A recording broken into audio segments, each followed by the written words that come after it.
What's up? What's up? What is up? Another Friday, another opportunity to get together and record the Ball Hawk Sports Talk where sports, business, and entertainment collide. You know what it is, man. We are in the thick of winter. So, as the temperatures drop, we are going to drop another episode of the Ball Hawk Sports Talk. We promise to make it rough, regular, raw. We promise to make it exciting, exhilarating. If you've never been a part of the experience, it is the Ball Hawk Sports Talk. Fasten your seatbelt because we are about to get it in. Today's episode is going by the title of Got It Honest.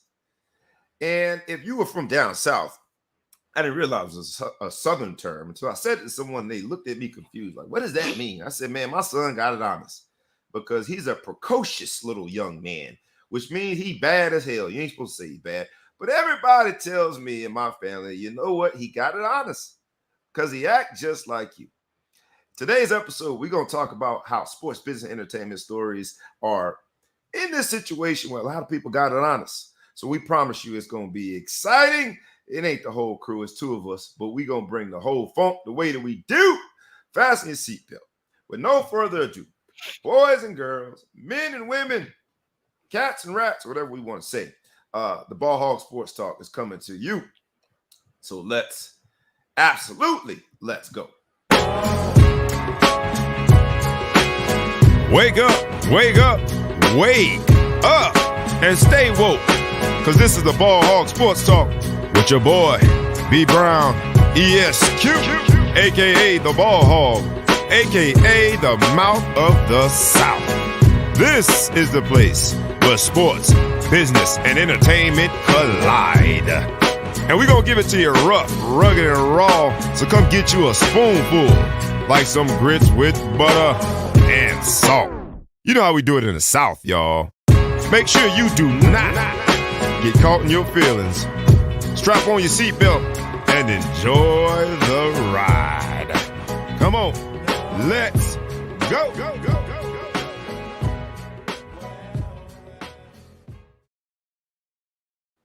Yes, indeed. Yes, indeed. It ain't the whole crew, but we going to do the whole thing like we do. We got from the Middle Coast, as he calls it, the man, the myth, the legend, thou who shall be known as. Thou who has not been here in 2 weeks, so we are excited to hear his inputs this week. I'm back. Bitches, Hey guys, it's been tough to be in the comments.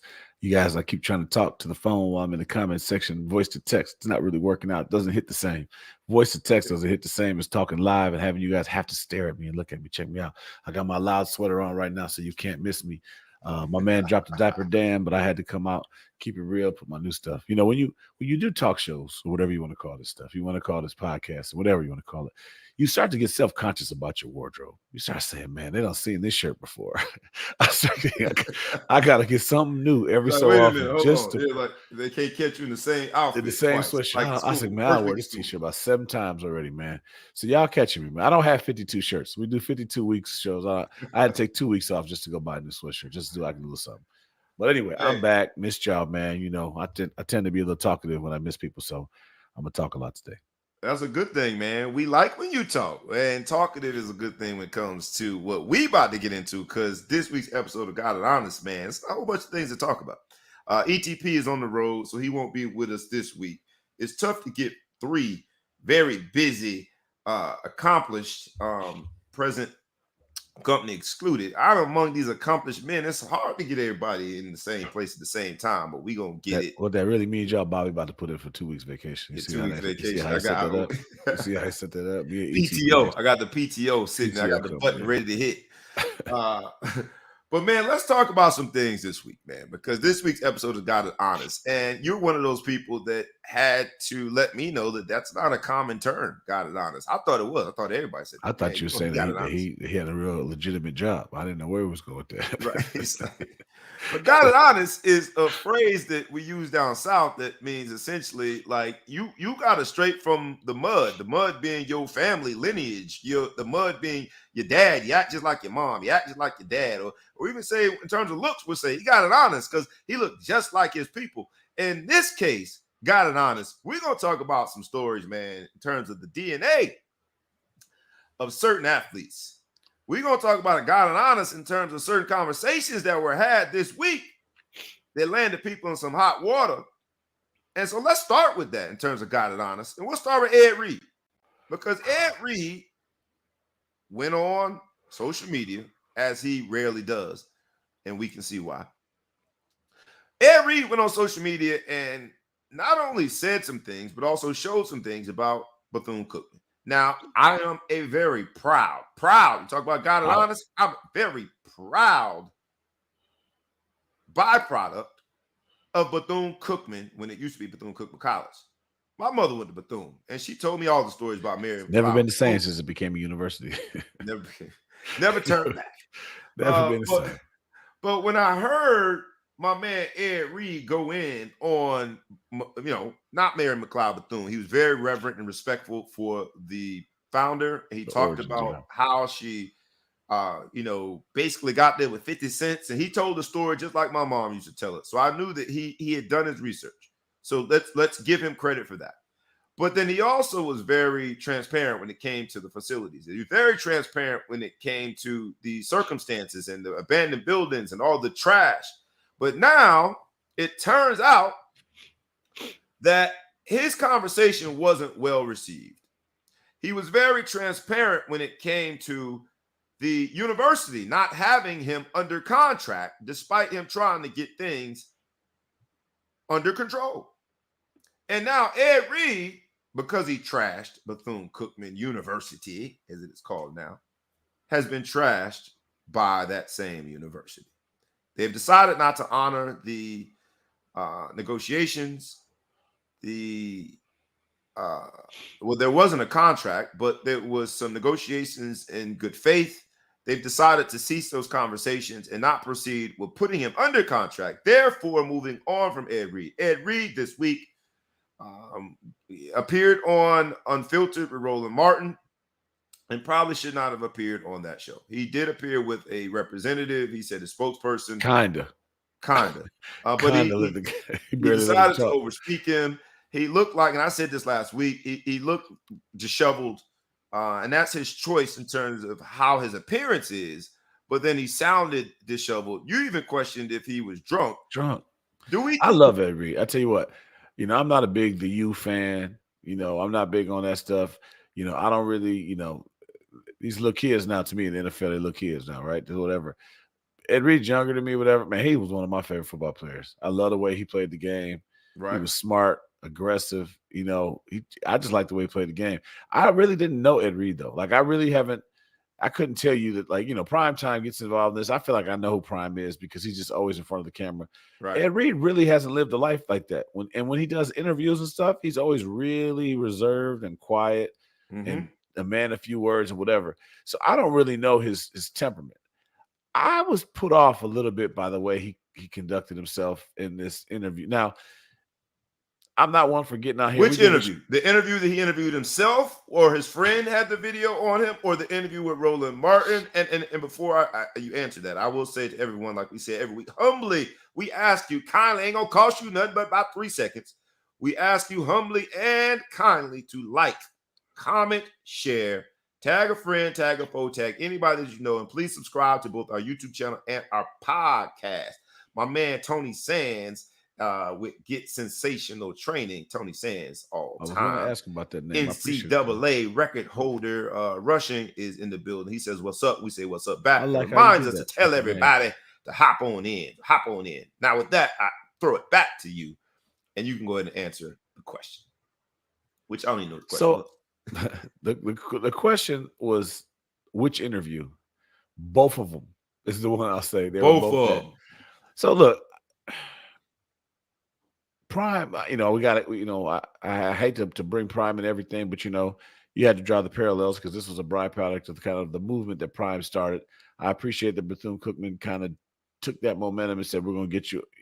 I see your Hall of Famer. I'm going to raise you another Hall of Famer from South Florida, in Florida. We're going to bring this up and get it right." So I like what they were trying to do and go there. I think it was in poor taste the way he handled the ride around on the golf cart. All the cussing and all that stuff. I mean, those who know me know that I never pass up a good opportunity to cuss. But on the show, we are in front of millions of viewers, and I try to keep it to a minimum and try to make sure that that's not the only thing you leave with is, man, that boy can cuss, right? Right. So I kind of think as a leader of young men, I just think you have to do better because and this is not just a situation that I put on him. A lot of we're hearing about coaches out here. Mickey, what's his name now? The coach that was the interim coach at Nebraska beat his wife up and all that kind of stuff. And then you see Mickey Joseph. You start seeing different stories about people not conducting themselves. I mean, when I was in school, the coaches Man, weren't. that was back never mind. I ain't gonna do you like that. When I was in school, well, go ahead. Go ahead. I'm listening. I ain't gonna mess up this conversation. Sorry. Go ahead. I mean, the coaches wanted to win games, whatever, but the big part of it was trying to turn you into a man, right? Right. And so Right. I think you get to realize now coaches cuss us all the way out when behind closed doors, but when you're in front of the public, you can't carry yourself like that. So that was bad enough. So I can't say what is Bethune-Cookman to do? We brought you in here. We haven't hired you yet. You're killing us. I didn't know Bethune-Cookman was full of trash and everything like that. I don't know how you're really overly selling this university to students or non-students when you talk about it that bad. Now, granted, there's some dirty laundry, but the place to negotiate that and to fix that is not in the streets. It's not in the social media, in my opinion. Right. So then to go on the show, I Now he was appreciate him asked going. to be on the show. Now one of them was unsolicited. He went on social media and did a live video, which you just described very adequately. That was unsolicited. Now the next part, the next video or the next interview rather, was a solicited video or solicited interview rather, in the sense that Roland Martin's people reached out to Ed Reed's people, whoever that is, Ed because if you're Reed, not under actually. contract and you don't have a staff in place yet, I don't know who your people are. And Ro Parrish, I think, is also a social media person who does some NBA stuff, but I don't think is an attorney. I don't know what his advisor or what his camp looked like, but not a staff yet. But Roland Martin did reach out to them in order to be on Unfiltered. So that one is not unsolicited. That is a real interview that he has granted the request of someone that asked him to be on the interview. But go ahead. So there was pieces to that because I saw it was kind of broken down a little bit, broken up. And it showed, he said, they said, you just heard from the president. And he said, actually, I didn't hear from the president. I just came out of the spa, I saw this text, and I got on. But I can't tell, and I'm kind of racking my brain when I watched the video because I listened to it more than I watched it. Did he have that guy on there? What was the guy's name? You said his advisor? Ro Parrish. Ro Parrish kind of came in midway. Once you realize it could get ugly, it could go off the rails, which was probably within the first sentence. It just seemed as though he was not in the mental state emotionally. He wasn't prepared. There weren't, remarks that he wanted to give. He wasn't reading from a statement. He was continuing with the previous public demonstration that we saw. And so it was emotional. And so Ro Parrish, I think, interjected himself rather quickly into that because he realized that this was an emotional roller coaster such that was going to be a bad representation of Ed Reed. So he tried to interject himself. So from one standpoint, I can really appreciate the passion and how much. I mean, he cried. He was interested, and he wants the job still. So I was really appreciative in the fact that he put himself out there in a situation to say he really wants to do this. He's not getting paid a lot of money. Right. Obviously, there's a bit of embarrassment for the whole fact that they fired him, but he feels you got fired on your day off. Yes, it's a lot of embarrassment. You know how we talk about that. But he feels that he has something to do there and how he can help him. So I can appreciate it. I think he put himself in a situation where Bethune-Cookman just has to stop talking about him and just move on and do whatever because he dogged so many people. Reggie Theus, who used to be the Chicago Bull, I didn't even know where Reggie Theus was. He dogged him to death. He did. He called the president, interim president, say he was a scapegoat or whatever. He just did so much. I was like, how could they ever turn back now? How could they ever try to fix what was going on? So let's because this is the Guided Honest episode, and we're gonna move on from this. But I want to leave this topic with this question, and then we'll just have a quick exchange. Okay, he dogged Reggie Theus. Okay, he dogged what he made sure he qualified as the interim president. Okay, he dogged the Who didn't he, dog? he he dogged the facilities and the campus and the upkeep. The homeless. But in this episode of Got It Honest, he also revealed very honestly that these are the conditions. So you're saying Bethune-Cookman should just move on. Who takes that job? Who in their right mind? And you also gave credit, and I also give credit to Bethune-Cookman for, I would say, taking the momentum that Deion Sanders at Jackson State established, while other people would argue that Deion didn't do anything there. He did at least one thing. As a Hall of Fame NFL player, he took it upon himself to go into a situation without the resources sufficient to pay him what many would argue is fair market value, what Colorado has now doubled down and deemed fair market value.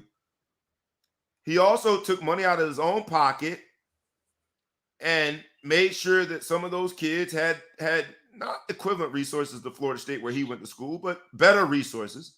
He did all of those things. And Ed Reed seemed to be, along with Bethune-Cookman, going through that same path. Now, Ed Reed also, and again, this is the Got It Honest episode, talked about how he went in his own pocket and paid for recruits that were on campus on a recruiting trip when they heard the news. He didn't bash Bethune. He saved face, made sure those people still had a good experience. He did talk about the 3 recruits that have already committed and are on campus there at Bethune. So while I don't think he did it in a very articulate way, while I don't think he helped his cause when it comes to Bethune and potentially future coaching opportunities, I still feel bad for him. And I still understand why he would get emotional, that he would get that call. He would get a tap on the shoulder and say, man, yeah. Because I just feel bad for him. I really do feel bad for him. I don't think he was drunk. I do think he was truly emotional. I just don't know him well enough to tell you how he was, but he didn't. He needed a hug. And then, how do you stop an alpha male like that when he decides he's going somewhere? The guy found out, his advisor found out very quickly that you can't stop him. Like he tried to do everything but say, yo, shut up. And it wasn't working. It could do it. I hope that there is a beautiful outcome, a happy ending to the story. Selfishly, because it's Bethune-Cookman. And I'm rooting for the Wildcats. Wildcats. I brought that to the Ball Hog Sports Talk because I was so excited about Ed Reed getting the job. You're the last Less than a month later, and here we are looking at ourselves like, what just happened?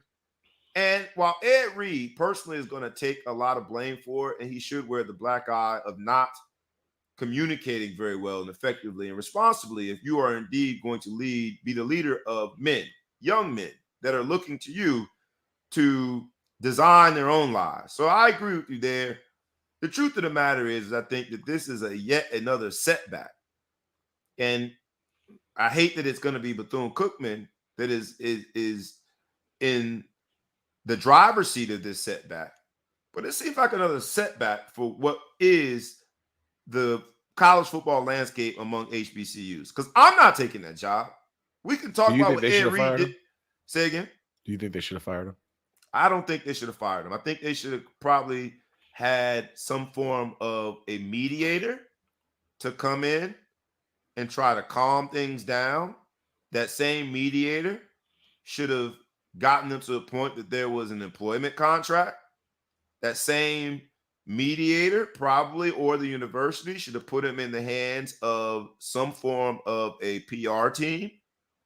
I hope they have some sort of communications program or department at Bethune-Cookman and work with him and how to be better and how he communicates publicly. But no, I don't think they should have fired him. I think they should have gave him a chance. I think he was going to do what he needed to do to bring in great athletes. And, I don't think they should have fired him. I think that was in response to what has been the public outcry among HBCU alum, some of my friends included, that wanted to say, there's an article out there published about, we got to get over this savior mentality. All right, well, fine. Ed Reed Coach Prime, they're not your savior. But the truth of the matter is that the football program has struggled. That's saying it mildly. The resources on campus have struggled. That's saying it mildly. Mm-hmm. And love or hate Coach Prime, Jackson State University is in a better situation because the football program was bolstered, got opportunities, got revenue, got exposure that they otherwise would not have had, but for Coach Prime being there and doing what he did. And so, no, I don't think they should have fired him. I think they should have made it work. And my heart breaks for both Bethune-Cookman and Ed Reed that they couldn't come to terms and make this work. Do you think they should have fired him? Watching how he was uncontrollable by his confidant, right? You got to think that the guy he's working with him is his confidant of, I would assume, many years. And I think to Lionel Phillips' point, they didn't have much of a choice to part ways with the way they was embarrassed him, and they weren't going to stop him. I think I don't see the plus in what he was doing when he got on there and he was talking about the trash and all the stuff they didn't have. And then even now he gets on the thing and he's talking about they don't have a locker room. They're all the truth, right?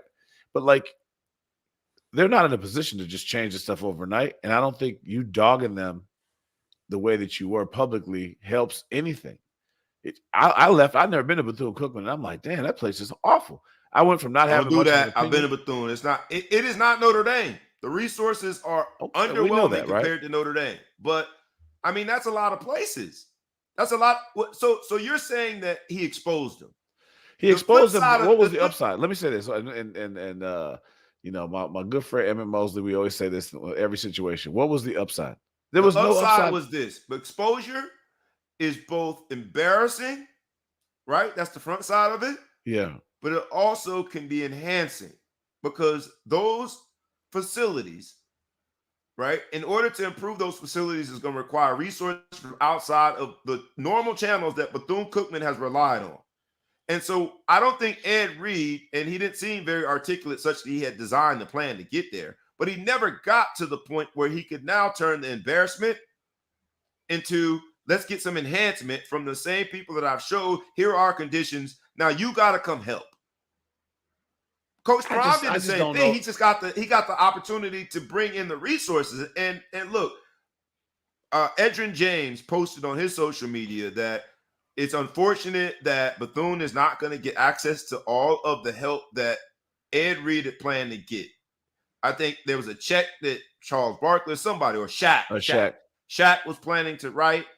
And that's the flip side of it, that there also are relationships that Bethune has access to through Ed Reed that they now won't have access to. So I think that they should have made it work. And yeah, look, we can't act like, and that's the thing is that, and I say we as the Black community, but even broader than that, some of my people that I respect, HBCU grads that I respect, I see them on social media, they are bragging by the fact that they parted ways with Ed Reed. Like, we need him. That boy think it's sweet. Yada, yada. Okay. Well, if you didn't need him, then the facilities wouldn't look like that. There was no winners in this situation at all. And then parting ways with them, whatever. I just think you come in here and you're saying that much stuff, and you're being that loud. When is it going to stop? We can't control you. You're not even an employee yet, and we can't control you in any way, shape, or form. Who's to say when it's going to stop and how it's going to go? Maybe there is some corruption that was exposed. You never know. Maybe there was money, but I don't know. I just think I don't see the upside. You need someone to conduct himself a little bit better than he was going to do. Go get the money, whatever. But are you just going to clown us and basically say, look, I came here, I cleaned this all up. You guys were nothing when I got here. Nobody really wants to hear that, I just don't think that by doing it the way that they did it, and look, Ed Reed deserves blame. But Ed Reed, my man, feel good. What's up, my brother? Also apologize. Ed Reed took account for the mistakes that he made. Did he do so in a very beautifully poetic public statement? No, because that's not Ed Reed. You know what you're getting with Ed Reed. Rough around the edges. To me. Rough around the edges, but pure in heart. But he apologized. Before he got fired or after? after he got it was that same Roland Martin. He apologized. That sounded like an apology to you. Yeah. I'm sorry. Prior to that, he apologized. I stand What to corrected. say? Prior to That just that, sound like he an apologized. apology to me. I'm sorry. Don't keep your I sorry. If misstated. you're gonna come to me I saying and misstated. talk me worse, Prior to that, he apologized. He did apologize. And he apologized in the way, not in a live video. He apologized in a normal channel. And then even when he disclosed that he would no longer be considered, they wanted him to withdraw his name from consideration. He did so in the foundation letterhead. It wasn't. Look, man. Ed Reed has taken blame and will take blame for this. But at the end of the day, the 3 commits that are on campus right now, the 20 plus recruits that he had there in a recruiting visit, the kids that are at the Boyd Andersons and Dillard high schools and Ely high schools of the world where I'm from, that a lot of those kids ultimately end up at Bethune-Cookman. A lot of them ain't gonna get the opportunities that they would have gotten because Ed Reed won't be there. What do I mean opportunities? The facilities are gonna remain subpar. What do I mean opportunities? NFL scouts probably ain't coming. What do I mean opportunities? Shaq ain't writing that check. What do I mean opportunities? So to a certain degree, I feel like Bethune cut off their nose to spite their face, and that's short-sighted.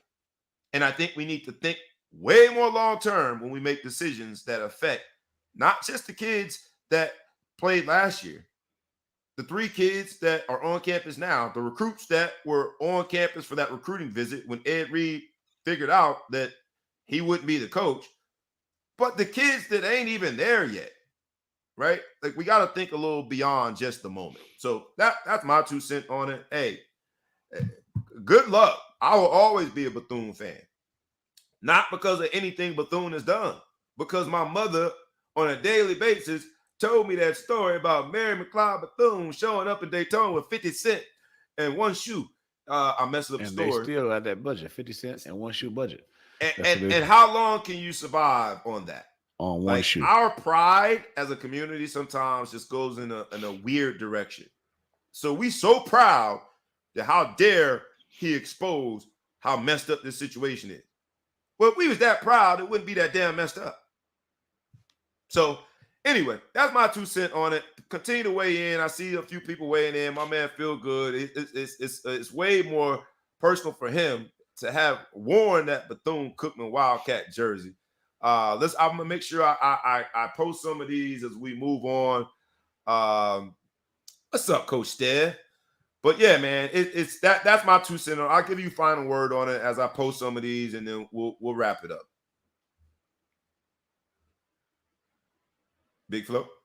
I'm sorry, I was reading the. I was reading the give comments. you final word on it as I post some of these. I'm sorry. A lot of Phillips had a long comment. I was trying to give it its whole due. So final word on it is, I do think it's unfortunate. I think that this movement started by Deion. Actually, I would say this started by social media. To be fair, spearheaded by Deion as far as giving it the shot in the arm it needed. It had a chance to take its next step. I wish they could have went and talked to him and found a way to calm him down a little bit. I have a funny feeling there was no calming him down, and that's what it is. Look, man, we're dealing with it in corporate America, right? It's tough to get training and mentoring in a firm where I'm the only black dude. I've experienced that. Here it is, our own people. Why not just take them aside and say, we got to train you on how to deal with the media? Why not that? If he's willing to. That's the thing, is he's an emotional dude. Could he be controlled? I just fear this whole thing. Again, I didn't go to HBCU. My family's are foreign, so they didn't have college. They didn't have a HBCU background. But I'm rooting for this whole movement of things to move forward there. But I mean, if you just start taking attendance, and look, I don't know what Eddie George is up to. I just saw Tyrone Wheatley just got another job. He was at the HBCU. He left and he went to NFL. Now he's got a job at Wayne State. I'm just not seeing this movement getting traction. And I don't think it helps when the people get there and they talk about, man, because we all have those of us who have not attended HBCUs, those of us who have not had exposure to HBCUs, we have a different feeling. My sister, my niece is at a HBCU, Delaware State, running track right now. I don't know if it's bad or not. I haven't heard anything bad, so it sounds like it's good. Everything seems like it's going well. She hasn't been complaining. My brother hasn't told me any real complaints. So to me, looks like a good option, right? I think it's So a great. Let me clarify. I think it's a great option, a mhm, phenomenal option that also has limited resources.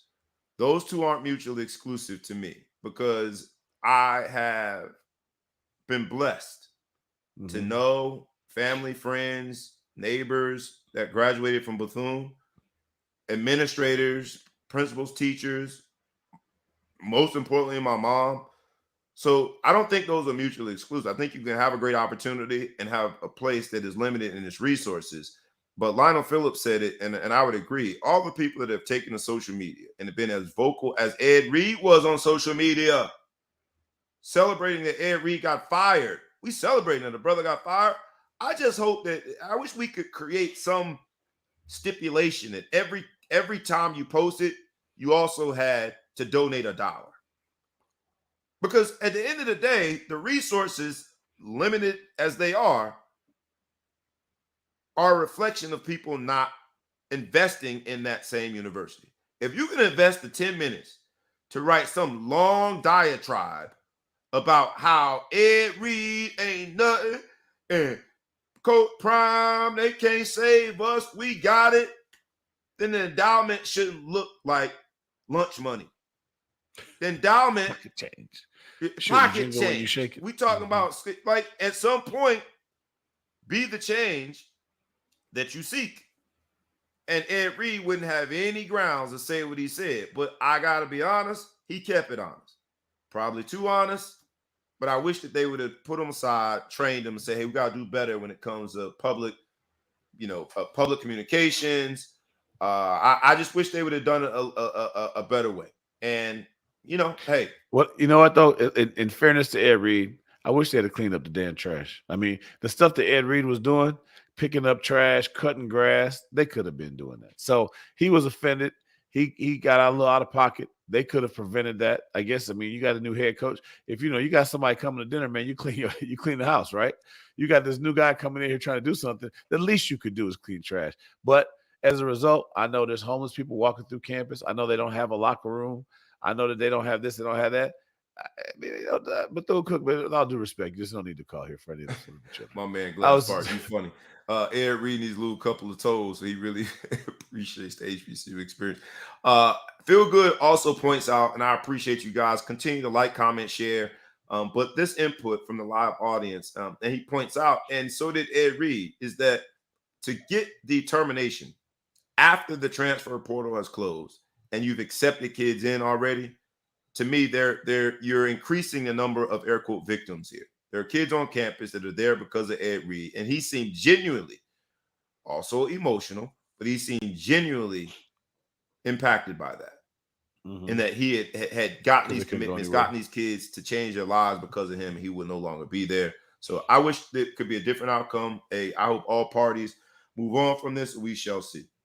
I did want to get to another topic, man. We got to get a few because on the heels of that, those who are self-righteous and talking about how Ed Reed can't be using profanity and exposing the skeletons on Bethune-Cookman's campus, I would just say that it just is odd that during that same week that this happened to Ed Reed, the University of Florida commit that was involuntarily put into the decommit category had his offer rescinded after he was on social media using the N-word as he sung along with a rap song. He got way too comfortable. That same person who used the N-word has an offer from, drum roll please, because this is too rich not to leave you on the cliffhanger. He's got an offer from an HBCU, Albany State in this case. But it just makes me scratch my head is that we are our worst enemy. Ed Reed ain't got no job, but this young man, what's his name? Marcus Stokes, has He an got a black offer, name. has an offer from an HBCU. And to me, when I look at stuff like that, it just makes me say, Coach Let's Quinn hop Gray. into some of this NIL stuff, man. Go ahead. I ain't know if you. Sorry about Coach that. Quinn Gray is the one to offer that. I'm going to say this. Look, my Hold hat's on. off to Coach Quinn Gray is from Fort Lauderdale. That's Broward County, man. Coach Quinn Florida Gray offered him A&M. that. Coach Quinn Gray is the son of Coach Gray from Dillard High School. How dare I? Because I'm always on here bragging about the illustrious St. Thomas Aquinas of the greater Fort Lauderdale, Florida area. How dare I not make sure I give flowers to Coach Gray, his son, Coach Quinn Gray, who I played with for the Western Tigers in Lauderdale way back. Although he told me you played with Quinn Gray. Played around the same time. He told me he weighed too much. He never played weighted football. That was back when it was weighted football. But he was around the park. So basically, this offer's on you, is what you're telling me. His offer's on me. I take full credibility. I say this, though. I'm going to take my hat off to Coach Gray for this. He's giving this young opportunity, this young kid a chance, right? To atone. Don't say nothing bad about Coach Gray, man. I don't know. I'm giving him his flowers. All right. Look, he just got a job at a I didn't even know there was D2 HBCU. So he got a job at G2 HBCU. He's coming out there. If he can snag a Power 5 quarterback, he get him in front of the room. He's going to make him sing the clean version of all the top 10 rap songs and make sure he can do it without dropping the N-bomb and do all that stuff. Give this kid a chance to get his life back and do whatever, but win some damn football games. Could you imagine what this kid would do in a Division II HBCU league? He'd probably light it up. And Coach Gray will be at Florida A&M next, and then he'll be at Florida State. I ain't mad at him for that. Go ahead, give this little kid an offer, man. Coach Quinn Gray played at Florida A&M and had an amazing career. Went on to play for the Jacksonville Jaguars. But that same scenario that you just presented, imagine if he could do this. Imagine if he takes his Power 5 quarterback, wins games, lets him understand the sensitivity of his mistakes, gives him a second chance, substitute, what's his name? Marcus Stokes and Coach Quinn Gray for Ed Reed and Bethune-Cookman. They could have done the same thing, given him a second chance, bring in a Hall of Fame coach, get you some top recruits, get some money flowing in, and make sure he understands from a public standpoint why you have to do better when you communicate. That's all I'm saying. Shout out to Coach Quinn Gray. I hope it works out for the young man, and he goes and I think he's under the tutelage of a great quarterback and a great coach. I hope it works out for him. The kid should take the offer. He'll go to campus. They'll put him on, and he should pledge too. When he gets down there, they'll beat his ass a couple times, and then it'll move on. Because this dude fell down. He went from Power 5 to the only offers he has is D2. He need to go ahead. He already apologized. He already said he doesn't blame Florida for taking the scholarship. He did everything right now. Go to this school, pledge. I don't know which one of y'all gonna grab him. Pledge, go online, brand, all that. Come out, and he's gonna your life brand in there. Your life will be back to normal, man. Nobody will believe that you're racist. Well, we'll see. I hope it works out for the young man, and I definitely hope it works out for Coach Quinn Gray. Shout out to Coach Gray, both of them, from a long line of good coaching, man, a long line of good stock, man. That's a good family there from Fort Lauderdale, Florida. So shout out to Coach Gray. Look, man, you didn't even know you was giving Fort Lauderdale a shout out today when you said that. I appreciate you. I did. You want look at you. You supposed to be all loyal. You ain't even know, and you were gonna pass him over like that. See how it is? I was about to dog him too. You saved me on that one. Thank you, my brother. Let's get into some NIL stuff, man, because let's go. This NIL thing has taught me that there is a connection with NIL when it comes to overall value seems to also be DNA. And because we don't have ETP here, and because the way my technological skills are set up, I ain't got the graphic. So you're going to have to rely on us to give you the information. Just describe it real I'm going to look down at the graphic. How about that? We're going to describe this graphic that is, I think, indicative of a few things. And as dads to kids that played sports, this NIL value chart, it's telling us something. And it's telling us that you got to get started early to create true value. The current NIL top 10 value list has Bronny James. Bronny James is atop the list worth about $7.5 million in NIL income. Next is Arch Manning. Also with some strong ties and DNA because of his last name. Roughly half of Bronny James' overall value at $3.7 million. Then you got Mikey Williams, self-made by way of social media. At about $3.6 million, he's decided to go to Memphis. We'll see how that translates. Caleb Williams, he's got a Heisman. We had to get all the way down to number 4 before a Heisman Trophy winner was on the list.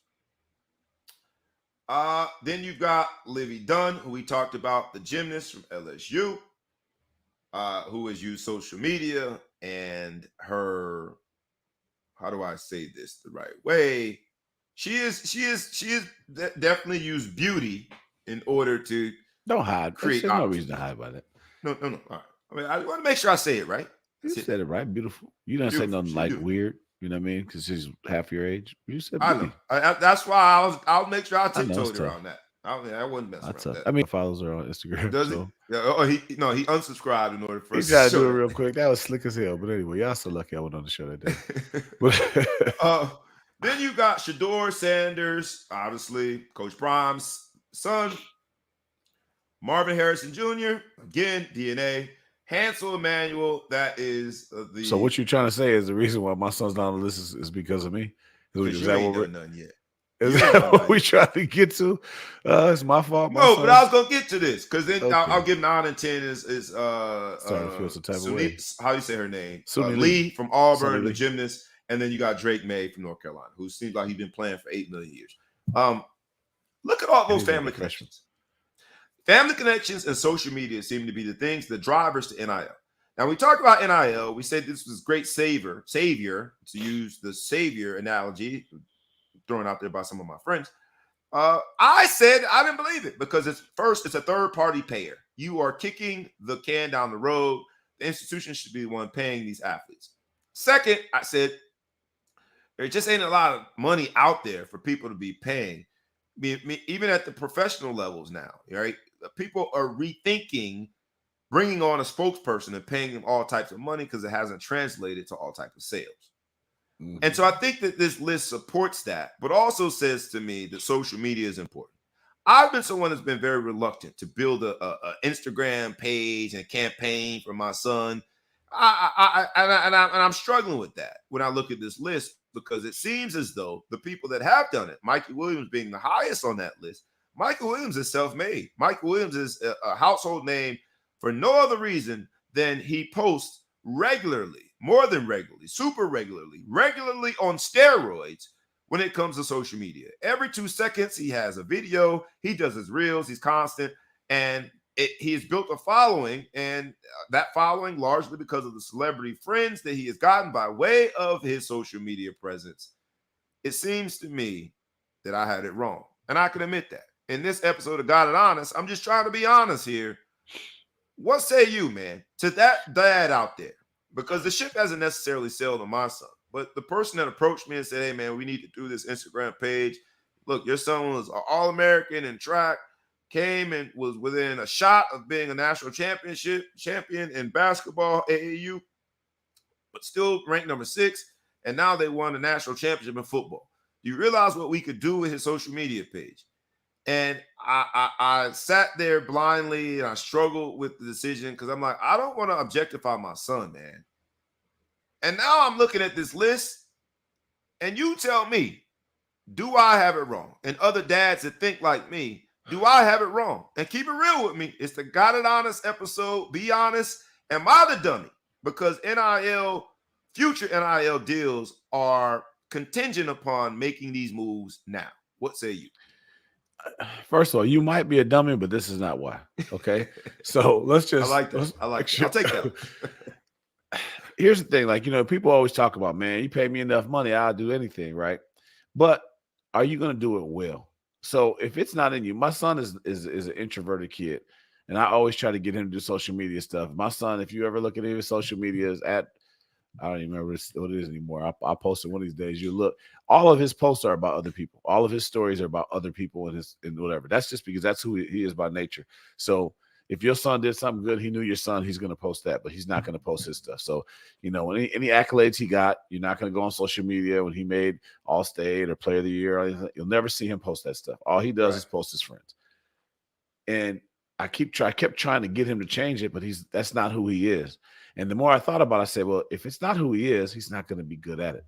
So Mikey Williams, he's out there and he's starting to post those things. He likes it. He's got that kind of a mind to go do it, and he can post it. You and I like to talk and give our opinion. I think we do a good job with the show. If this wasn't who we were, you don't just start a podcast and you don't like to talk. You don't like to analyze. So if it's not who you are, it'll show. It'll seem like they're obligatory posts because you don't think you could be not forced, but you could be developed into a social media star.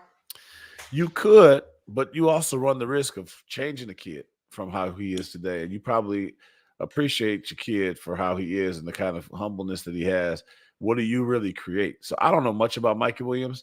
I do know that he's a bit of a diva. He's a bit of a jerk. When we went to watch him play, my son wanted me to take him in the cold to go see this high school kid play. So I needed a little more explanation as to what are you talking about? And it's cold. How do you even know about this kid? Because technically my son's not on social media. Mm-hmm. Social media spreads into everything, right? It's the internet, it's the culture, it's the conversations that these kids are having at school. So he knew who Mikey Williams was. He knew that Mikey Williams was coming to town, and he knew that he just had to go. So we go in the cold. Turns out that the place was sold out. High school kid, he was a junior then. The place is sold out. The school that this kid is playing for really isn't a school. It's an academy that was created just for Mikey Williams. And the team arrives first. There's a separate van that has just Mikey Williams with 3 or 4 handlers, including his dad, that walks him into the doggone gym, sold out gym. And I'm looking at it like, nah, that ain't it. But in this episode of God and Honest, I gotta keep it real when I look at this NIL valuation, the latest valuation data on NIL, and see he's worth $3.6 million in NIL money as a senior in college, senior in high school, hasn't been in college. I gotta admit that maybe I got it wrong. Personality-wise, he's tough to stomach. He's a very, very, very cocky, flamboyant basketball player. But the adjective that I have to use now in this segment of Got It Honest episode is rich. At $3.6 million, if he just put that aside at 18 years old and never touched it, before he gets to Memphis and takes advantage of more NIL opportunities, he's good for life. Now, I ain't no mathematician. I don't pretend to know it all when it comes to investments, but I know at least that. And so the long and short of it is I'm looking at myself in the mirror. I'm looking at my decision to keep my son off social media and try to keep him humble because, there's a kid, and I talked about him, the number 1 player in my kids' class basketball. When we walk in the gym, he knows exactly who we are. My son has gone back and forth with him, and I would argue got the best of him a few times. So on the court, they are very comparable. Mm-hmm. The kid's dad sees me. Yo, what's up, man? Yo, how did basketball? I heard, follows me on social media. I saw y'all won. So we're in the same world, but we're in different stratospheres when it comes to social media. And then ultimately, I think we'll be in different stratospheres when it comes to NIL opportunities. And as a dad and as someone that understands money and finance and investing, I gotta just be honest with myself in this episode of Got It Honest and ask, am I wrong? And I just think, not every kid could go out there and force themselves to be a social media person and get involved in that and stay on the same path that you want them to stay academically, spiritually, athletically, morally, and do whatever. You just said this kid is a jerk and he's obnoxious or whatever. Yep. I pride myself on the fact that people don't think that way about my kid. Not that I care about what you think, but I raised my kid not to be that way. And To so play when devil's I gave advocate, up, man, that ain't worth nothing. I'm just what? playing devil's advocate because the NIL segment, that ain't It worth ain't nothing. worth it's worth it to me because he's gonna be all right. I think he's gonna have a good life. And I think that maybe he doesn't have millions of dollars or whatever. And I pushed it on him, and I probably will if my son has a breakout year next year and freshman All-American or Big Ten All-American or fresh whatever you want to call it, he gets that stuff. We're gonna find somebody to handle this persona thing, and I'm just gonna make him do a couple little things because he's grown now, right? He'll be 20 years old, and now we got to work some stuff out. We got to capitalize when we can. But at the same time, I think we're going to sell, that'll be the persona we sell, is the fact that he's more of a humble beast, is like as some people like to say, because I just think that when you're in high school and you can get your eye off the prize, man, and fumble the bag, man. You're not going to do it right because you're worried about social media. And if that's not your thing, it could change who you are, change you from being a grinder. So it's always going to be somebody out there. I mean, I have a daughter. I don't want my daughter to be out like some of these young girls You shaking almost their said booty on the thoughts, boy. thing. Did you almost say thoughts? I was thinking it Yeah, I'm glad you didn't because say it because I I saw the thought about a TH thought, forming. You can't say the Tatianas. but You I almost said can't. I'm not. I don't regret the fact that my daughter hasn't made millions for shaking her booty. You know what I'm saying? So there's a price to pay, and with boys, we don't think of it the same way because we don't have that same image that we want them to uphold as we do with our daughters. But we do. There is an image out there, so I'm comfortable. The money will come if it's meant to be, and if not, he'll go make an honest living like you and I do, and we'll make it happen. and ain't nothing wrong with that. I will admit that getting the money, they say how you get it normally for relationships, how you get it is how you lose it. And some of the character flaws that I see in some of these young people leads me to believe that money is going to be gone before you know it. So I also see that there are some people who I respect. They talked about my man, Coach Patrick's on here, said that they control the Instagram page. So it's got to be a balance. When I look at this list of NIL income, and I look at 7 point whatever million that Bronny has, he's LeBron's son. My son ain't fortunate enough to be LeBron's son. All he got is me as a dad. And so when it comes to the family lineage, that ship is sailed. And to be honest, both of our kids are going to benefit from our last names too, and having played at a high level and gone to Notre Dame. So they're going to benefit from it, but to a lesser degree. The truth of the matter is, man, and you said something that I would agree with. It's better to have when it's all said and done, I would pride myself on having raised a fine human than someone worth 3.6 million. I agree with you on that. Please chime in, all the parents now, out if you there. offer me 5 million, depends on how many millions. But all the other parents out there, please chime in, man. Like we say every week, like, comment, share. But your input is important to us, and it helps me frame not only the show, but other decisions that we're making. So please continue. I'll leave you with this because Bronny is on top of the list, but Bronny also got the McDonald's All-American invite. He's on the McDonald's All-American team, which is the badge of honor when it comes to high school basketball. Some argue that he was only there because of the name. I think he deserved it. And the other thing that I saw with McDonald's All-American is DJ Wagner. DJ Wagner, by getting the McDonald's All-American invitation and being on that team, has now created the first ever grandfather, father, son the trilogy lineage in McDonald's All-American. I had to figure that out. Like, that's so improbable. It's so hard to say. Yeah. I think that's really cool. You got Milton Wagner, you have DeJuan Wagner and DJ Wagner, all made the McDonald's All-American game. So shout out to that family, man. Camden, New Jersey is well represented, man, and it's good to see. It also makes me think of this whole transfer value thing, because that came out and they've now created like who they think is this is a prospectus, but the quarterback from Wake Forest that transferred to Notre Dame is atop that list. According to this list, they got the best value out of the transfer portal. So we shall see. And the moral of the story is, in the Got It Honest episode, All y'all kids that's acing these math exams, you walk around with your TI 81 calculator, they probably had them anymore, and your pocket protector.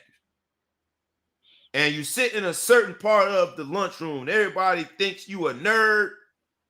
There still might be a place for you in sports. All of these different diagrams and outputs and data aggregation are it's the cybermetrics of sports now, man. So you too might have a role in sports. Let's hop into a few more things, man, before we get out of here. We got to get into NFL playoffs. Let's look behind and look forward. Let's talk about some of what we saw, and let's predict what we think is going to happen this week in the conference championships. Let's go game by game. First game, we saw AFC.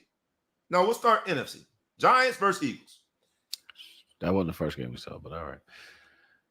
What was it? Kansas City and who cares in order? Let's do it this way. Let's go Giants versus Eagles. The Eagles, that was their first playoff game because they had to bye in the wild card week.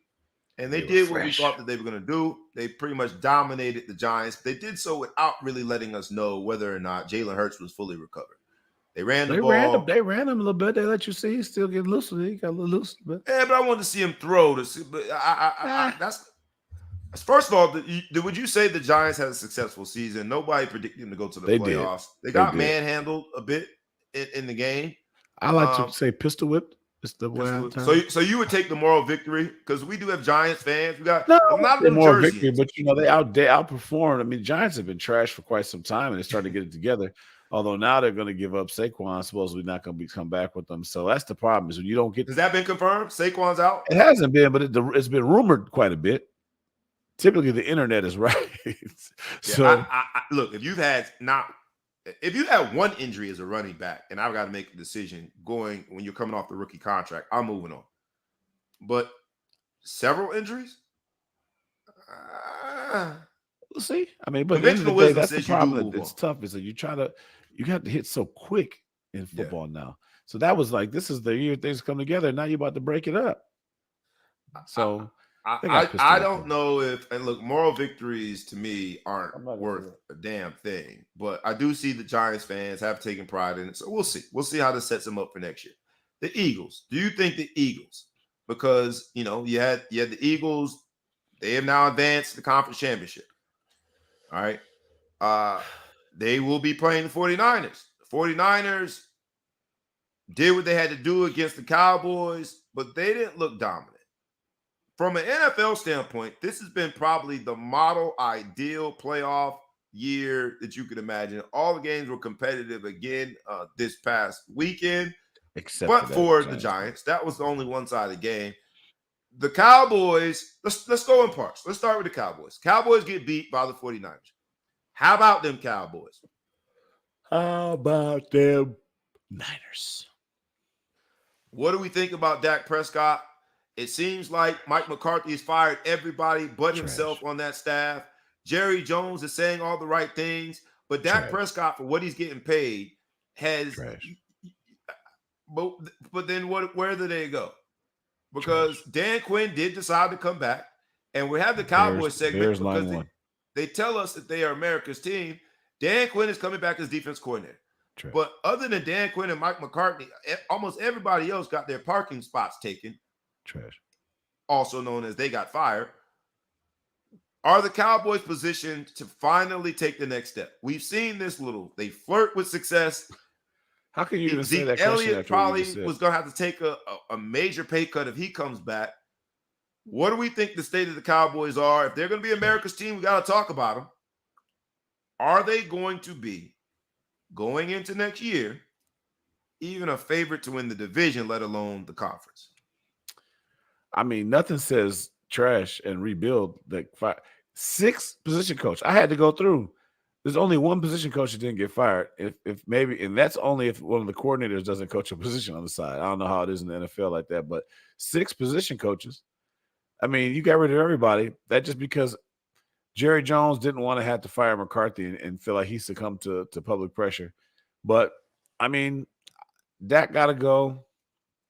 I think they should try to go to the Bears first pick and go get a new quarterback, start from scratch.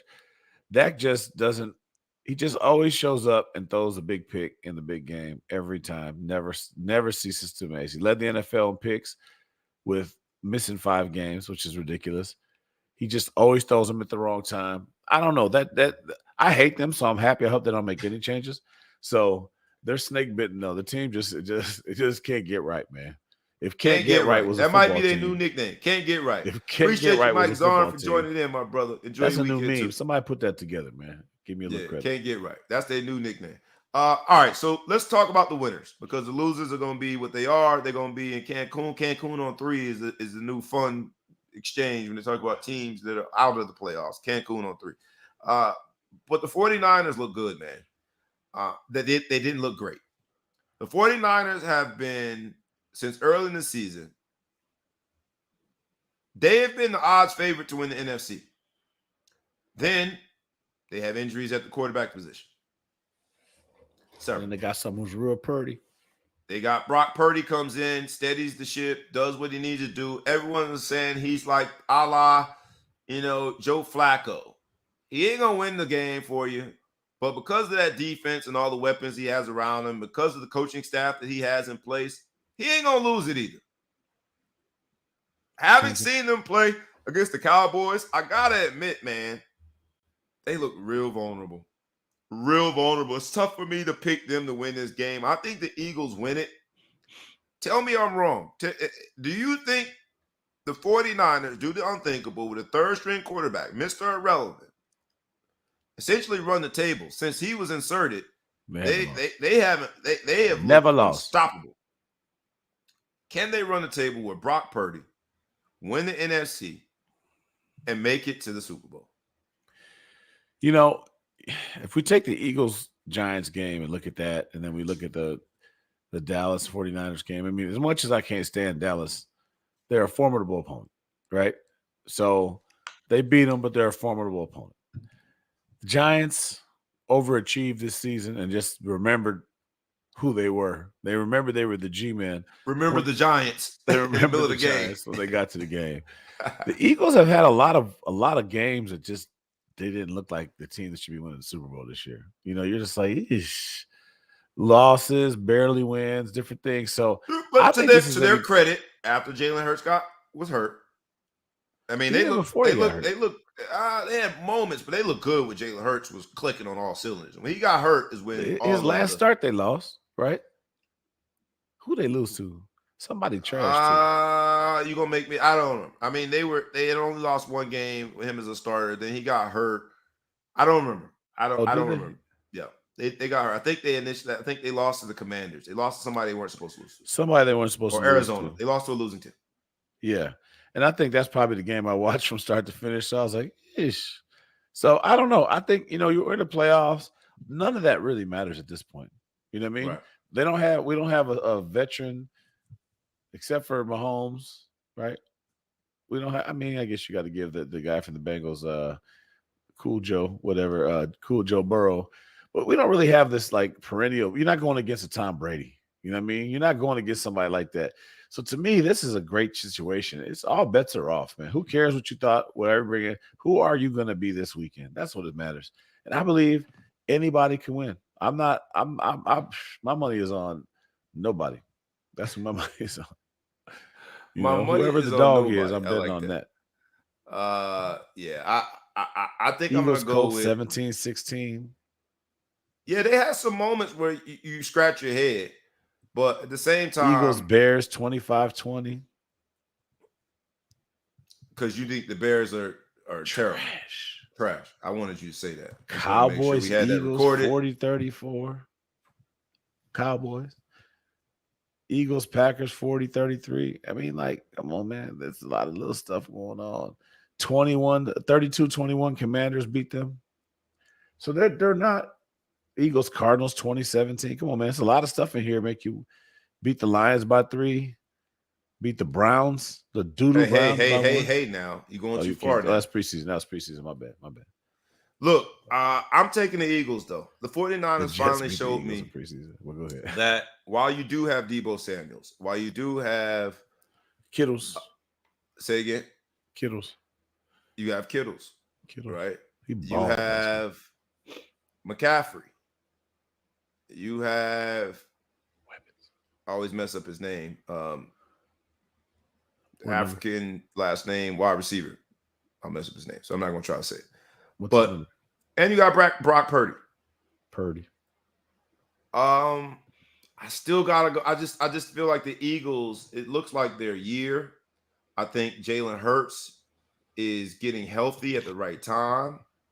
And only thing I wanted to see is I wanted to see him throw a little bit more in order to make me certain with that decision to predict an Eagles victory. But I'm still going to go out on a limb and say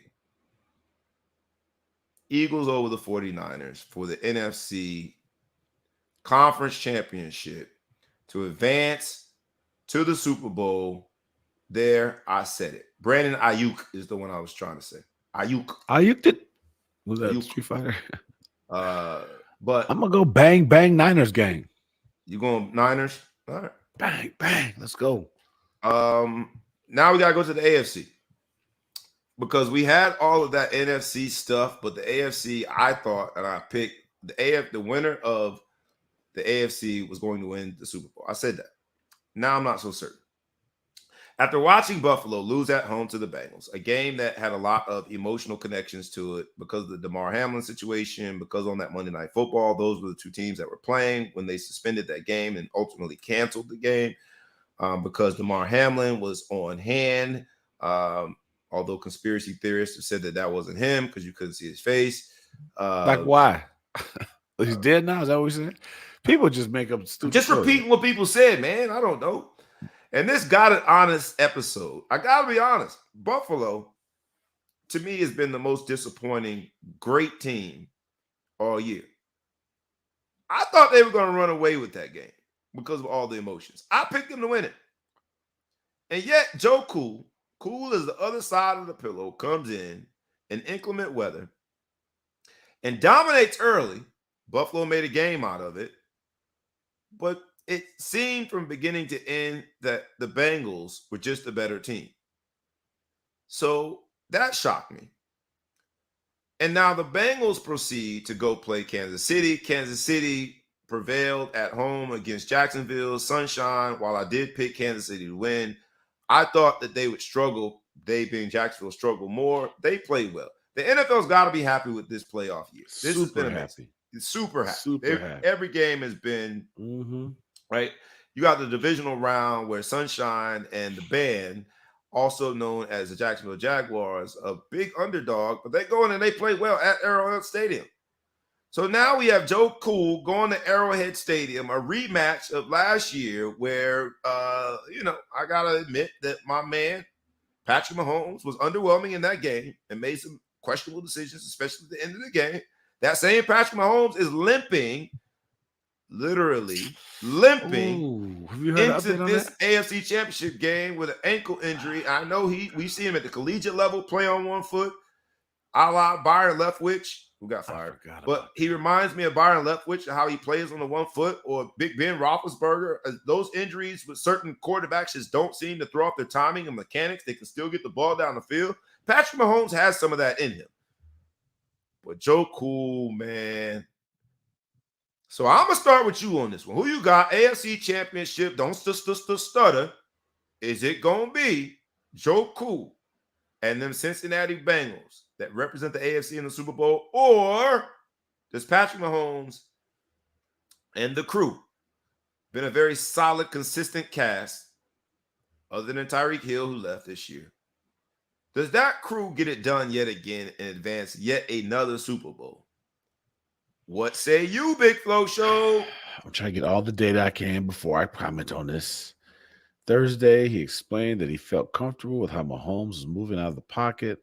His feet were doing okay. He could still move then. He's throwing the ball. Come on, man. And this Got It Honest episode, you know all them coaches lying. They trying to deceive each other with the injury reports. They're trying to deceive each other, talking about who didn't practice. Some of them guys aren't practicing just so they can confuse the opposing coaching staff in their preparation. So you can't believe that stuff, not this late in the year. That's one big This is old a tough one for me. melodramatic soap opera when it comes to the injury report these days. Hold on. They're showing him work out. What exactly as a defensive lineman are you looking at to determine whether or not he go get you? He went out wide. I'm gonna go my homeboy. I gotta go with my homeboy. You going my homeboy? I really like Joe Burrow though. I really like that dude, man. So either one wins, I'll be okay. But Joe, the coolest white dude in the NFL to me. By far, he cool as shit. You saw the meme of his pregame when he throws it and spins and just so cool. That he might spins, be. He gets a little gritty afterwards. Yo, that dude is super. I mess with him, man. I mess with him. So I would not be upset either way, but I'm gonna stay with my homeboy, man. Let him go ahead and get one more so he can start climbing up that ladder. I'm going my homeboy final answer. You going my homeboy. Hey, love it. And I can't be mad at it. So we'll see. Rafael Lara. That's my wife's name. Papo. What's up, Papo? After I make this prediction, I'm gonna say something. That's why I put that up there. I'm going the other side, man. I'm going Joe Cool. Any man in inclement weather, snowing, all of the emotions related to the game. Everybody's watching the biggest game probably of the year, connected to the unfortunate tragic incident with Damar Hamlin. And Joe Cool out there in warm-ups, like he's unbothered. He's unfazed. And the two most dangerous groups of people in the whole world. One group, they got everything to lose. Another group, they ain't got nothing to lose. And while Joe Cool and his crew made it to the Super Bowl last year, they still are considered a young roster. He's still considered to have a long runway in his career. I'm putting him in the camp where he ain't got nothing to lose. And that pregame demonstration of just throwing the ball, spinning, and doing the gritty, to me, supports that idea. I'm going Joe Cool. I'm going with the Philadelphia Eagles and the Cincinnati Bengals in the Super Bowl. Sounds like you're going the exact opposite way. You're going Kansas City. And then bang, bang, Niner gang. Bang, bang, Niner gang. We'll see who's right, who's wrong. That sounds cool, don't it? Would you rather say that than whatever the hell the Eagles say? Fly, Eagles fly. What would you rather say? Bang, bang, Niner gang. Yeah, but I just something about Eagles, man. Fly like an eagle. No, that's their song. Fly, Eagles, fly. It just sounds bang, really nerdy. Bang, Niner gang. That's way better. It does sound better. Come on, man. But I'm going with the bros too. That's I'm going with the bros in the sense that Jalen Hurts is the bros. We're gonna save you a seat on the bandwagon. We're gonna save you a seat. Hey, man, make sure it's one of the warm ones. My man, Papo, what up, Papo? Papo says what up, what it do, man. And he also asked, we did talk about Ed Reed already, so make sure you listen back to it. Or hey, Raphael, man, podcast. You got to get up early, man. We started late. Early. We waited for you and everything. Gotta get up early. But what I will say to you, Papo, is please listen to that was our first topic. So listen to the podcast or listen to it on YouTube and subscribe, my brother. Appreciate the support. But also what I want to say about my man, Papo, that's my cousin by association, my best friend's cousin. So he is a cousin associate. I got to celebrate. Before we get to our last topic, I got to celebrate my beautiful goddaughter's quinceañera. That means she turned 15. They call it the quince. And to see a young lady grow into just a phenomenal human being since the day she was born, literally since the day she was born, and turning 15, it was just sort of this moment for me, man. So I got to see a lot of family, Papo being one of them, man. But what an amazing celebration of my beautiful goddaughter, Kalia. So I know she's not listening because she's in school, but I want to give her a shout out anyway. Better be culturally, in this episode of God and Honest, knowing people and being able to experience their culture is really, man, so valuable in terms of life, man. So it was really cool to be able to, that was my first quince. What an amazing time. Amazing time. Well done planning with her parents, my best friend Kareem, her mother Marty. Shout out to y'all, man. Job well done. All right. Let's hop on, man, because we've made our predictions, but I wanted to at least talk about very quickly, and it's going to be a 3-minute conversation. What's up, Coach? It's going to be a 3-minute hashtag in his comments. I appreciate that. Yeah, man. Yeah. He understands social media. Yeah, he understands, and he got the hashtags in there. You know what it is. STA. The illustrious St. Thomas Aquinas, the greater Fort Lauderdale, Florida area in that building. You know, know where we at. But we got to talk about, because we talk NFL, man.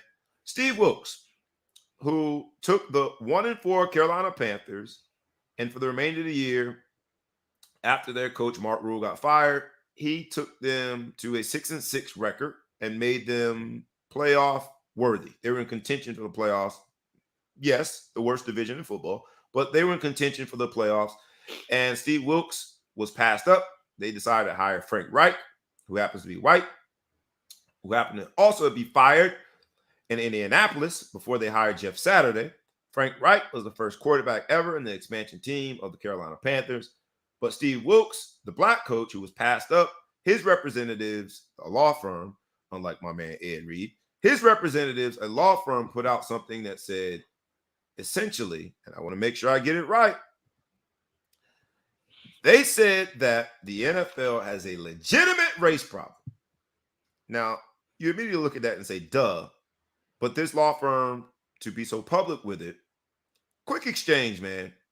What do you think? Jeff Saturday, we laughed at it. He was a stopgap. We thought that he was hired in order to maintain and guarantee that they got the first pick. Jeff Saturday was on round 2 of interviews. Indianapolis and Jim Irsay, the owner, is really thinking about hiring Jeff Saturday, despite that Jeff Saturday looked like he shouldn't even coach on Saturday or Friday or any day, based on what he did with that team and the losses that he had, the way he lost those games. He made history. So, the wrong side of the comment.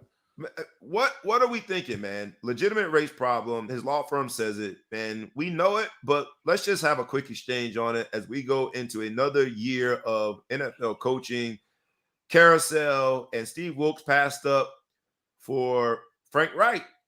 And this is the first time that the Carolina Panthers, in defense of the Panthers, which I'm only doing it because some of it seems indefensible, this is the first time they ever hired an offensive-minded coach. So I think they interviewed 9 people. 7 of the 9 coaches, or the candidates who were coaches, obviously, are offensive-minded coaches. Steve Wilkes is a defensive-minded guy. That's the only defense that I can provide for the decision. But this legitimate race problem, let's because it is the Got It Honest episode.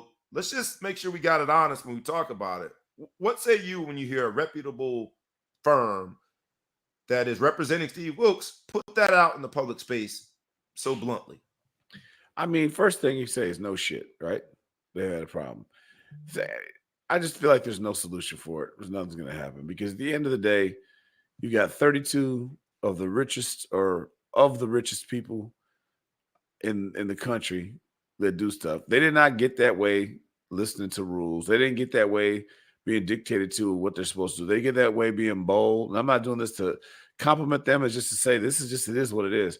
When you have that kind of money, you never really care about what people say, rules, the outside world. You do what you got to do to make money because it takes a certain amount of greed and narcissism to get to that level of success. Right. And that may sound haterish. It's not supposed to, but it just is what it is. When you get to the point, because if you get me to about 10 million, 15 million, I'm starting to think about looking for a way out to just stop. We get to 100 million, man, we really chilling. It's gonna be hard to find. You gonna be the dude just pulling up in random houses peeing on their grass. You one of them dudes? I don't know that. I don't feel like giving somebody no chance to come take some of my money, but I will. You know, it's gonna be hard to find me, man. You never know where I'm gonna be at. If it's to find my iPhone, you're gonna think my stuff got stolen because I'm gonna change the weather every day. But when you start becoming a multi-billionaire and you're still trying to make money, it takes a certain kind of person that really just keeps going. It's not enough. It's not enough. So I'm saying those people don't care. They're going to hire who they want to hire, and they don't care. Sue them. It doesn't matter. They're going to keep doing it. So the topic is getting old. I don't think we ever stop talking about it. But to me, it's like we just hired a dude that just got fired over here at the Colts. And he's still hot. Like he's still on his severance. He still got checks to collect from them. And you picked him up. I don't know if the other candidate is that great that he needs to be hired or he's the one there. I don't want to take away from every white coach that gets a hire and say that. But you at least have a body of work. He just took your 1-4 team with a roster that they start off with Baker Mayfield as their quarterback. I don't know who they ended McCaffrey. They traded McCaffrey. but he took that team to a 6-6 finish. So I don't know, man. You're right. It seems as though at this point we're just beating Like, a what are we dead gonna keep horse. doing, man? Like, are we gonna keep doing this? That's the thing. It's like we could keep Yeah. doing this. It just gets to be old. Someone, my man, Big. I refer to him not in his presence, but if he's listened to it, he'll know now that I refer to him as this Big Hank, which is Mister. May pay him his respect because he deserves that. Mr. Henry Johnson, my man Malcolm Johnson, my dog from Notre Dame, his dad. When I posted it on Facebook, he put this theory out there and asked rhetorically, well, what would happen if all the black players just boycotted? If indeed they thought it was a legitimate race problem manifested through the coaching hires, what if the players just took ownership of it and used their power? And someone said something like hell would freeze over, pigs would fly, essentially because they know that the self-motivated players that aren't on guaranteed contracts, that have, I won't say a total of 0 leverage, but it's like 0.3. Like there's really no leverage there. We know it would never happen, but it was just a good thing to think of. It's asking a whole lot. It's asking a whole lot. Yeah. Asking a whole lot. But I celebrate the fact that a firm that reputable will be that public with a statement that could be considered controversial. They have a legitimate race problem. So shout out to that firm. This week, not next week, tomorrow and the next day, we're going to watch the games and not think about nothing about that law firm and what happened and who's coaching and whatever. And that's the unfortunate truth. No one's going to boycott because they want their bread. If they did boycott, I think the NFL is too big to fail at this point. They try to threaten it with to take a knee. Lamar Hamlin got, I'm not going to, I don't want to put that in the universe. But if that would have been a different outcome, they wouldn't have been too big to fail. Yeah. Like that. So yeah. But I hear you more broadly. I hear you. But shout out to that firm for calling it out, man. So hopefully the NFL reads it, owns it, and tries to do something about it other than lip service. Because in this episode of Got It Honest, man, honestly, it's just like, it's tough. It's like in corporate America, we think of it, man. You gotta really be a bad man if your pigmentation is a certain way in order to get certain opportunities. Despite your accomplishments. The Texans will give you a year. They'll let you sit there for a year, full of check, but then your ass is up out of here. You're out of it. Yeah. So Steve Wilkes, hopefully he gets a job, but shout out to his representatives for calling it what it is. A legitimate race problem. Quickly, before we get out of here, man, NBA All-Star starters have been announced. So what do you think? Somebody gave you an amen from the amen corner because I know they went. All right, Raphael, you light skinned too? Yeah, he's super light skinned. And KC Gleason, I agree with you, man. It's like until we decide to do it and be the change we seek, then it'll never happen. But to ask the players to do it because the interests aren't necessarily aligned on behalf of a particular coach, it's just that's the challenge. So anyway, I digress. NBA All-Star Game, man. The NBA All-Star Game is in Utah this year. After we talk about legitimate race problem, it's a whole bunch of black people in Utah. Sorry, I should have did better with transition. But it's in Utah this year, and the starters were announced. Let's go through those quickly because you gave me the starters earlier. And on the West, you have as the Captain, El Capitan, LeBron James. LeBronis. That's your man's in them. You also have the greatest shooter of all time, Steph Curry. You have the 2-time MVP, back-to-back MVP, and Joker. You have Zion, who everyone was just about to write off. But Zion, he played that one of them good old reggae songs. And it's from Zion. He back, baby. Zion is back, and he is a starter in this NBA All-Star Game. And then you got Luka. On the Eastern side, you have the Greek Freak as the captain. Overtaking in the last few weeks, overtaking KD to be the starter, be the captain. In the backcourt, you have Jason Tatum and Donovan Mitchell. And then the other front court players, did I get that right? Yeah. Yeah. You have Kyrie. Let me just do it this way. You have Greek Freak, Tatum, Kyrie, KD, Donovan Mitchell are your 5. Yeah. If you will notice, there's a glaring person missing from the East. A person who is on everybody's top 2 list to be the MVP of this year will not be a starter in the East. So it makes me wonder whether or not we've got to reconfigure how we do this. But Joel Embiid is not a starter. I think they just have to go completely positionless because Joel Embiid should be a starter over Donovan Mitchell. Fair? And I love Donovan Mitchell. Or Tatum. That one's tough. That one's a little tougher for me. Is Tatum top 2 in MVP? No, but because the way the team is designed and how we think the of way MVP. My check comes. But I would be a much more readily. Every big excuse starts off with design flaws. Design flaws. My check comes, I can't pay. But I would quickly replace Donovan Mitchell with Joel Embiid. So, and then there's a bunch of snubs. Should be a great NBA All-Star weekend. The starters have been announced. Make sure that you go out and support the new format. While the NFL has been stuck in its own ways and it keeps getting in its own way, the NBA, I think, has evolved in so many different facets. In this episode of Got It Honest, the NBA is, I think, becoming so much bigger and so much internationally respected and supported because it's almost like that good karma, man. They're doing right things. They have been open and honest when it comes to social issues.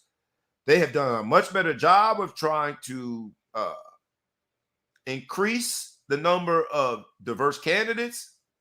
They definitely have way more diversity in terms of coaching, but I'm talking about in the front office. And I think they've done it right when it comes to certain things like the All-Star game. I love the design. I love how they pick. You don't know who you're going to have on your team until the day of. I think that's a really dope idea, man. So shout out to the NBA. Is that how they're doing it? I think they're doing it that way this year. Or that was the way. Year. That was what they said they should do is pick on the day of. But now they're going to pick before that, right? No, I think they're doing it the day of. Oh, if I got it wrong, I got it wrong. But I think if it'll be the first time. Yeah, it will be the first time. But even their ending, whatever that's called, I don't know what the ending is called, but they got it right, man. They keep evolving, and I think innovation is how you keep people interested in it. And NFL someone needs to go talk to the Pro Bowl about getting it right. I do think the NBA All-Star game does it right. The way that they make it into 4 sub games, and each game goes towards charity. That's perfect. Yeah, smart. NBA, keep leading the way, man. In this episode of Got It Honest, man, let's end with 2 very quick topics. The first one is Uncle Shannon. Uncle Shay, as he has been called, showed up courtside Lakers game with at least 3X sweater. At least. That I thought, in terms of fashion, good job. Fashion forward. Despite the fact that it was a 3X, it still was snug on my brother. That man in the weight room. And with the weight room, in this episode of Got It Honest, when you're in the weight room like that, there's certain things that come with it. There's some testosterone that comes with all that scrumph. That's how we say it in Florida. That scrumph. And that testosterone at times conflicts with your day job. Uncle Shannon Sharpe, sitting courtside. We all know he is in your camp. He is all in on LeBron. He all about that LeBron. LeBron and the Lakers are playing Memphis and Ja Morant, and more importantly, Dylan Brooks, who talked a lot of trash. And Uncle Shannon can't help himself because remember, he in that weight room, he got that testosterone and the yak that he talked about and the Black and Miles. But I guess he says something to Dylan Brooks. Dylan Brooks says something back, calls him. I'm just repeating now. I'm quoting. I'm not cussing. Don't put me in the same camp as Ed Reed. I think they go and call each other a bitch or something. There's a FU, there's a FU, and there's a bitch hurled out. And all of a sudden, Uncle Shannon, because Unc don't play, and his 3X sweater that happens to be snug, and all his muscles and all his testosterone is up, and they are about to fight. Uncle Shannon does what I think Ed Reed should have done and tried to do, apologize. But Uncle Shannon does it in a way that I thought was very, very it's ideal. He owned it. He apologized. He apologized to everybody, including the Memphis Grizzlies. And we won't talk about it much, but I think that we're going to say in this episode of Got It Honest, we got to be honest here, man. There's this inherent conflict if you're a media personality and an athlete that the current athletes see you as a talking head, right? I think, what did he say? KD called him the drunk uncle at one point, right? And people have taken shots at Shannon. He fires back. He likes LeBron. Others don't.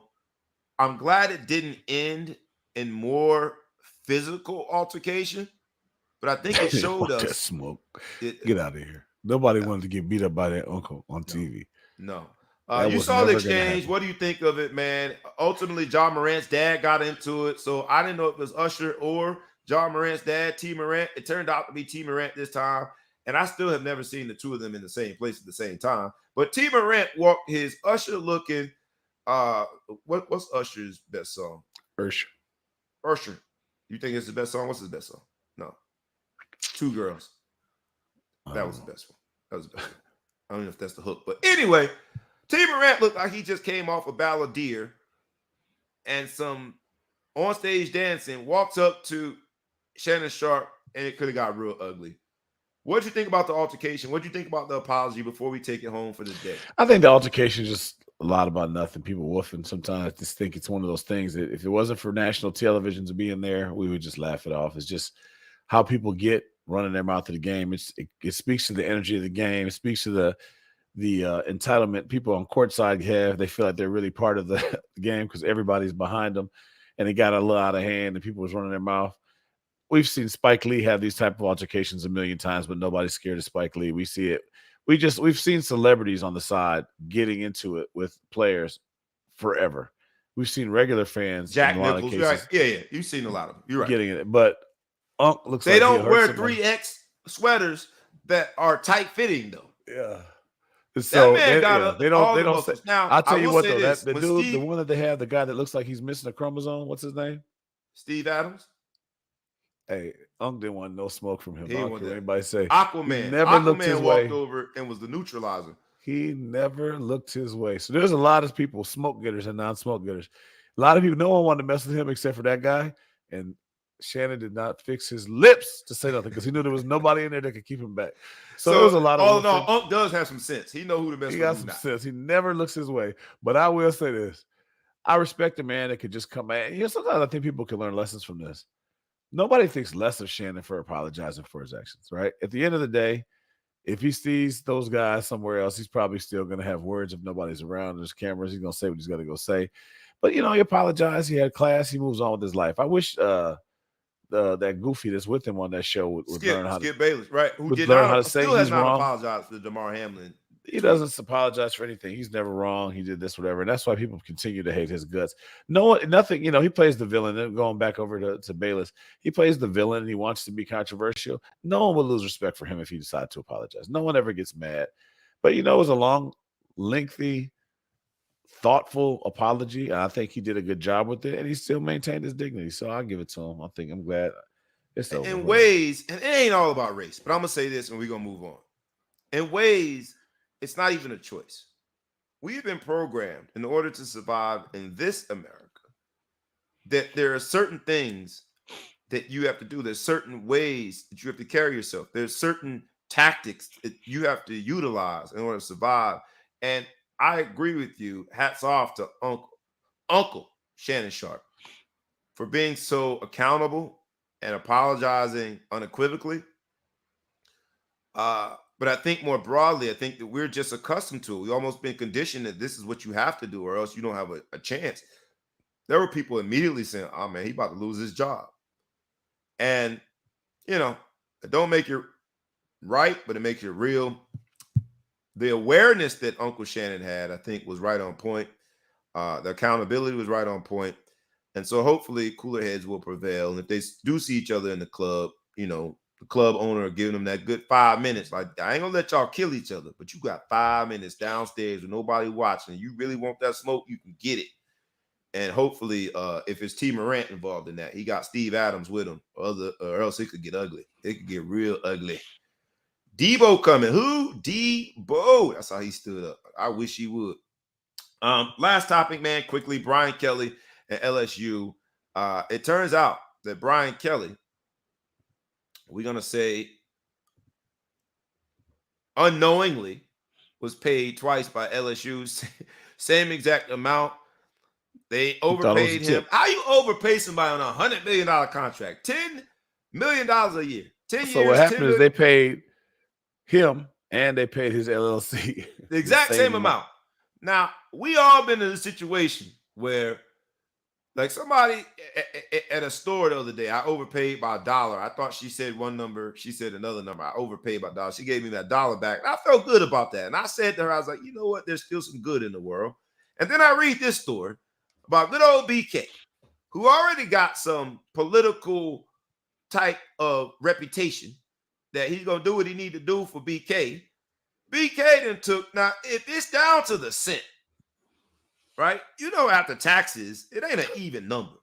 It was over. So if it's down to the cent, the exact same number, is it possible that BK didn't know that he got paid twice, the exact same amount, to the tune of being overpaid by $1 million? You got that much money, you don't know you were overpaid by $1 million? He's not check to check. He's not check to check, right?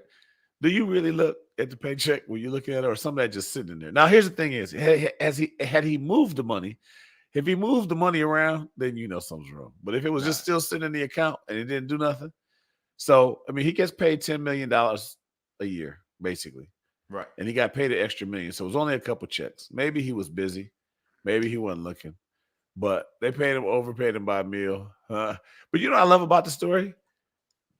He has a repayment schedule. Hey, give me my money back. You spent the money. Give me the whole meal now, today, immediately. They gave him a little time. They said, you know what, we'll take that back from taxes. Overtime. Yeah. Very interesting, man, but I do think it connects to our previous conversations about NIL and its impact sort of on this whole idea of the transfer portal and the number of dollars, the amount of money involved in that LSU, first of all, could sign him to a 10-year, $100 million contract for having never won the big game at Notre Dame. Yes, all-time winningest coach, but that's what happens when you stay somewhere a long time. And still, with all of that, overpay him by $1 million, and it took this long to figure it out. They swimming in money, man. Hey, I want the people watching. Do you think he should have gave the money back? Let me say that. Would you have given the money back if you noticed there was an extra $1 million there, or they got to come find you? In this episode of Got It Honest, let's be honest.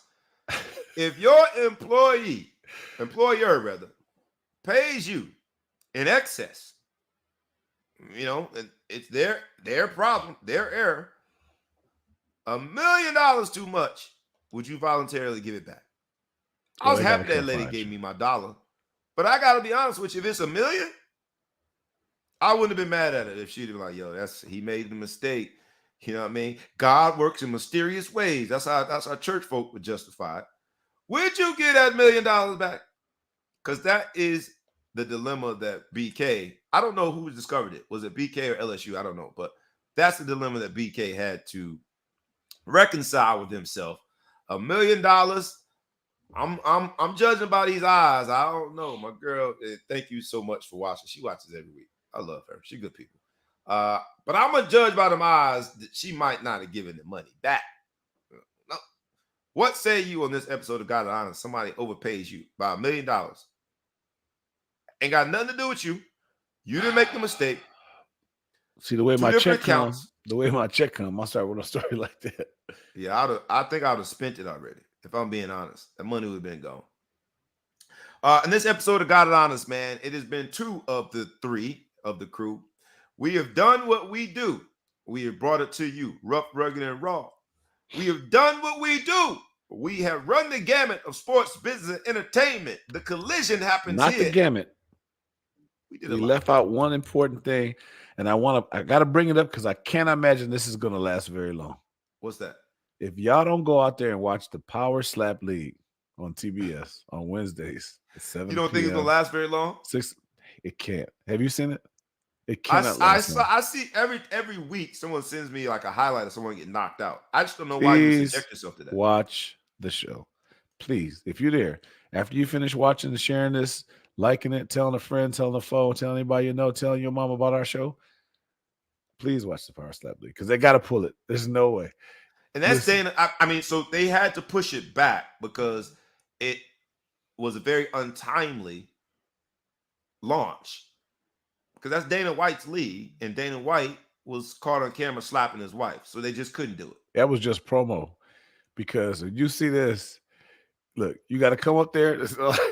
You have to see it. There's no way this can last another 2 weeks. It's got to come off the air. This is the most barbaric. And so you're watching the whole slap, like they don't. So you go up there, edit right? it. You come in there. So it's a ring and stuff. Whoever go first, and this is one you do not defer. If you win the toss, you do not defer. You go first. You got to keep your feet on the ground. They got to stay flat. You can't be out of this box. You got to declare which hand you're gonna smack the person with, and then how and, There's a and when you declaration at the beginning of it. you got to declare which one you're gonna smack with. Then when you're gonna smack them, so you can smack on 3, 1, 2, shaka. It's one dude out there. He just goes on 1. Shwa. Then you go chalk up. You put the chalk. So what they do is they'll go there, touch your face, and it'll be a hand mark, and it'll be like 1, 2. Shaka. It's so many one-hitter quitters, and then you have 30 seconds to revive. So dudes are knocked out. They're sitting there with their hands like this. They give you 30 seconds to get back right. So you got to get back right. After your 30 seconds, you got to stand in there. If you're good, they say you're good. Whole face swole up. Then you got to tell them. Then you have 30 seconds to smack him, right? You got to chalk up. You come in. People clown a little bit. They come in there. Most people right-hand slapper. I think there's a lot of room for a left-handed slapper in there. I don't know if you're a left-handed slapper. Most of the right-handed slappers. Dude, cheek was this big, hematoma, but he came back when it's his turn. He knocked the dude out, so he didn't have to. Man, please watch it. Please watch it. It's not So with a swollen cheek, they didn't go to round 2 because it's my turn to slap you. So if I can slap you and knock you out, I could quit after I smack you. I could say if I wanted to, all right, I quit, right? Because the dude's cheek was enormous, but he smacked the dude, knocked him out. I mean, more unconsciousness and real bad. One lady got slapped. She tried to get up. She did a somersault. Hold on. So the lady got slapped by another lady. It's not another lady. Okay, I was gonna say not co-ed. No, it's weight classes. It's weight classes on the Smacks. They got flyweight, super flyweight. Look, how do you find out that you're just that proficient in slapping somebody? That's my thing. You had to come from a bad home. You had to, man. That's the thing. I'm like, there's so many watch different this. layers. Everybody watching, you have to watch Power Slap. There's so many different layers of dysfunction in that. It's unreal. Look, anyway. In this episode of Got It Honest, man, we have done what we have had to do, brought you sports business and entertainment. Entertainment that I never would have imagined would be entertainment, slapping. But we did it in the way that we do, rough, rugged, and raw, man. We appreciate you guys. Like we ask you every week, it won't cost you a dang thing but 3 seconds to like, comment, tag a friend or tag a foe, tag anybody that you know. And then we ask you humbly, please subscribe to both our YouTube channel and our podcast. We've had from the Mid-Coast, the man, the myth, the legend, Big Flo in the building. Y'all give it up for Big Flo. I'll slap the shit out of you. And we're going to go home on this, man. In this episode of Got It Honest, I hear it all the time. My precocious little 10-year-old, anytime anyone from my family and my friends, they see and hear how he interacts with people, they immediately say, he got it honest because he acts just like you.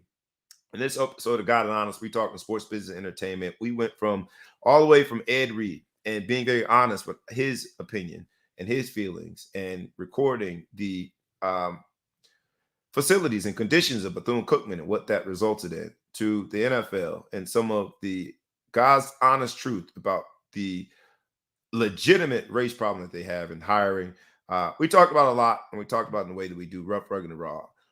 We thank you so humbly from the bottom of our hearts for continuing to support us. We'll see you next week. I'm your boy, B. Brown, ESQ, a.k.a. The Ball Hall, a.k.a. The Mouth South, a.k.a. Mr. Excessive Celebration, a.k.a. Brazy.